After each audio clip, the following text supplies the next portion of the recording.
Share बाजार के हर index, हर sector में इस समय लाल रंग छाया हुआ है। बाजार में गिरावट का दौर है।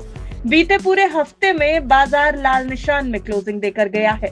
बाजार की इस गिरावट में निवेशकों को भी बड़ा झटका लगा है और इसके साथ ही साथ मिड कैप और स्मॉल कैप इंडेक्स भी बुरी तरह टूटते नजर आए हैं।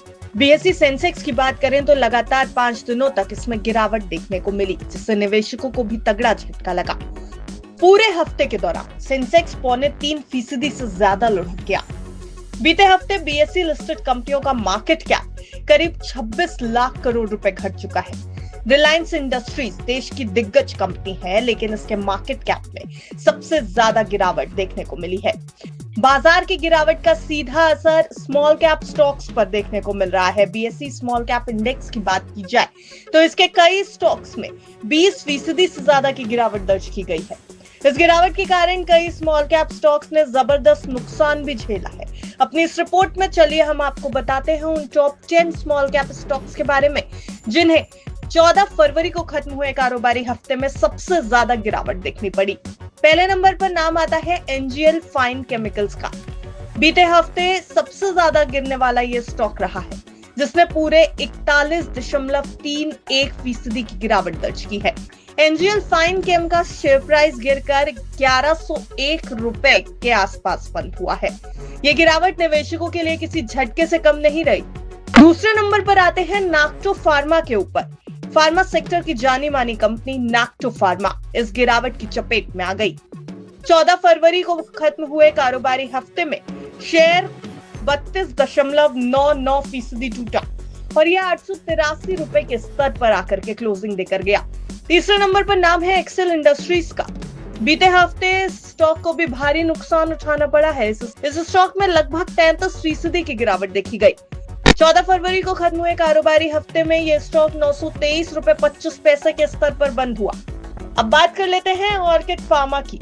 ऑर्किड भी इस हफ्ते सबसे खराब प्रदर्शन करने वाले फार्मा स्टॉक्स में शामिल रहा। इसका शेयर लगभग 33% के आसपास गिरकर 945.45 के भाव पर बंद हुआ है। अब बात करते हैं पांचवें स्टॉक की। नाम है WPIL लिमिटेड। स्टॉक में लगभग 32.5% की गिरावट और निवेशकों को हो गया भारी नुकसान। WPIL लिमिटेड 14 फरवरी को खत्म हुए कारोबारी हफ्ते में 398.75 पर बंद हुआ है। तिलकनगर इंडस्ट्रीज की बात की जाए तो शराब और पेय पदार्थ बनाने वाली इस कंपनी को भी तगड़ी गिरावट देखनी पड़ी है बीते हफ्ते। यह स्टॉक 30.88% गिरकर 253.45 पर बंद हुआ है। 7वें नंबर पे नाम आता है बैंको प्रोडक्ट्स का।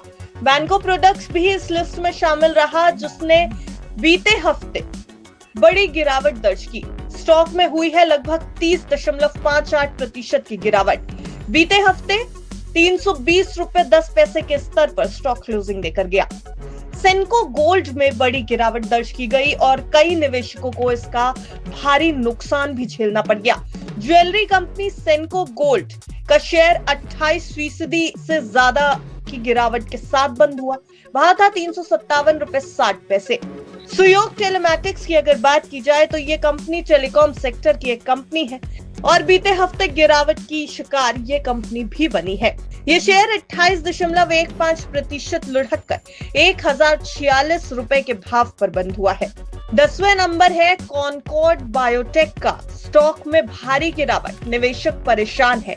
इस स्टॉक में 27.71% की गिरावट दर्ज की गई। कॉनकॉर्ड बायोटेक का स्टॉक 1693.20 रुपए के भाव पर बंद हुआ है। इन सभी स्टॉक्स के गिरने के बाद एक सवाल जो निवेशकों के मन में है वो ये है कि बाजार में आखिर इतनी बड़ी गिरावट आ क्यों रही है। उसके पीछे जानकार कुछ कारण बता रहे हैं। पिछले 5 ट्रेडिंग सेशंस में भारतीय बाजार में लगातार बिकवाली देखने को मिली है। सेंसेक्स और निफ्टी में लगातार कमजोरी देखने को मिल रही है। साथ ही साथ ग्लोबल मार्केट भी कमजोर नजर आ रहे हैं। विदेशी बाजारों में मंदी का असर दिखता नजर आ रहा है, जिसका असर भारतीय बाजार पर भी पड़ रहा है। जानकारों की माने तो अमेरिकी फेडरल रिजर्व और भारतीय रिजर्व बैंक की नीतियों के कारण भी निवेशकों में अनिश्चितता बनी हुई है और ब्याज दरों में उतार चढ़ाव देखने को मिल रहा है। वहीं विदेशी निवेशकों की बिकवाली यानी FIIs का पैसा निकालना बाजार की सबसे बड़ी चिंता बनी हुई है। बीते कारोबारी हफ्ते की अगर बात की जाए जो 14 फरवरी को बंद हुआ, उसमें भारतीय बाजार से भारी मात्रा में एफआईआईज ने पैसे निकाले और बाजार पर दबाव बना गए। 14 फरवरी को खत्म हुए हफ्ते में एफआईआईज ने भारतीय इक्विटी बाजार से 19,004 करोड़ रुपए के आसपास की बिकवाली की। फरवरी में अब तक एफआईआईज की बिकवाली के आंकड़ों पर नजर डालें तो ये 29,183 करोड़ रुपए के आसपास बैठती है। बाजार के जानकारों का यही मानना है कि ये गिरावट शॉर्ट टर्म हो सकती है। एफआईआईज के लौटने की उम्मीद भी है और लॉन्ग टर्म में निवेशकों को घबराने की जरूरत नहीं है। फिलहाल मार्केट एक्सपर्ट्स कह रहे हैं कि अच्छी कंपनियों के शेयरों को छूट पर खरीदने का ये एक मौका भी हो सकता है। इस हफ्ते बाजार में जबरदस्त गिरावट तो देखी गई, जिससे कई बड़े और छोटे निवेशकों को नुकसान भी उठाना पड़ा। हालांकि मार्केट एक्सपर्ट्स को उम्मीद है कि आने वाले हफ्तों में मंदी से राहत आ सकती है। आपको क्या लगता है, क्या ये गिरावट निवेश के लिए एक मौका है या बाजार में और कमजोरी देखने को मिलेगी? आपकी जो भी राय हो हमें कमेंट सेक्शन में जरूर बताएं। साथ ही साथ हम आपको ये जानकारी भी दे दें कि ये पूरी खबर सिर्फ आपकी जानकारी के लिए तैयार की गई है। बाजार में निवेश करने के लिए विस्तक की आपको यही सलाह है कि आप अपने फाइनेंशियल एडवाइजर की राय एक बार जरूर ले लें। Bureau report, विस्तक।